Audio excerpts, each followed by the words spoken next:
Au sein de la région du Ourodougou, les sous-préfectures de Kamalo et de Douala poursuivent leur marche vers le développement. Si leurs réalités géographiques diffèrent, elles partagent une même ambition: offrir à leur population un meilleur accès aux services essentiels. Depuis 2013, le Conseil régional du Ourodougou, dirigé par le président Bouaké Fofana, y déploie un important programme d'investissement axé sur l'éducation, la santé, l'accès à l'eau potable et le renforcement des infrastructures administratives. Des réalisations qui accompagnent progressivement la transformation de ces deux territoires. À Kamalo, l'une des plus jeunes sous-préfectures du Ourodougou, les investissements engagés visent à doter cette nouvelle circonscription des équipements indispensables à son développement. Le secteur de l'éducation y occupe une place centrale. En 2023, la localité franchit une étape importante avec la construction d'un nouveau collège, une infrastructure qui renforce l'offre d'enseignement secondaire et permet aux élèves de poursuivre leur scolarité dans de meilleures conditions au plus près de leur famille. Dans les villages environnants, les écoles primaires bénéficient elles aussi d'importants investissements. À Sagoura Dougoula, un bâtiment de 3 salles de classe avec bureaux et blocs de latrines est construit en 2019. La dynamique se poursuit en 2023 à Sagoura Sanon avec la réalisation d'un bâtiment similaire offrant un cadre d'apprentissage plus adapté aux élèves et aux enseignants. En 2025, les efforts se poursuivent avec la construction d'un bâtiment de 3 salles de classe avec bureaux à Tchanfodougou, tandis qu'à Bengoro, un bâtiment scolaire est réhabilité afin d'améliorer les conditions d'accueil des élèves. Le secteur de la santé connaît également une évolution significative. En 2017, le centre de santé de Kamalo est réhabilité pour offrir une meilleure qualité de prise en charge aux populations. 3 ans plus tard, en 2020, 2 centres de santé sont construits à Tala, renforçant ainsi la couverture sanitaire de cette partie de la sous-préfecture. En 2021, un centre de santé rural est également réalisé à Bac-Sémian, rapprochant davantage les soins des habitants des zones les plus éloignées. L'amélioration des conditions de vie passe également par un meilleur accès à l'eau potable.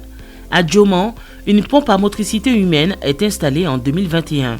En 2023, un forage hydraulique est réalisé à Bac-Sémian avant la construction en 2025 d'un système d'hydraulique villageoise amélioré à Tounan, une infrastructure qui contribue à sécuriser durablement l'approvisionnement en eau des populations. Cette même année, Kamalo franchit une nouvelle étape dans son organisation administrative avec la construction des nouveaux locaux de la sous-préfecture, entièrement clôturés afin d'offrir un cadre de travail moderne, sécurisé et capable d'accompagner le développement futur de cette jeune circonscription. À plusieurs kilomètres de là, la sous-préfecture de Douala suit une dynamique similaire, portée par des investissements continus dans les secteurs sociaux. L'éducation y constitue également un axe majeur des interventions du Conseil régional. Dès 2015, Douala est doté d'un collège moderne comprenant un bâtiment administratif et un premier bâtiment de 4 salles de classe. Face à l'augmentation des besoins, un second bâtiment de 4 salles de classe vient compléter l'établissement en 2020. L'année suivante, le collège est raccordé au réseau électrique, offrant ainsi aux élèves et aux enseignants un environnement d'apprentissage plus fonctionnel et mieux adapté aux exigences de l'enseignement. Les écoles primaires bénéficient elles aussi de nombreux travaux. En 2014, l'école primaire publique de Sandala est réhabilitée. En 2015, 2 écoles primaires publiques de Douala font à leur tour l'objet de travaux de réhabilitation.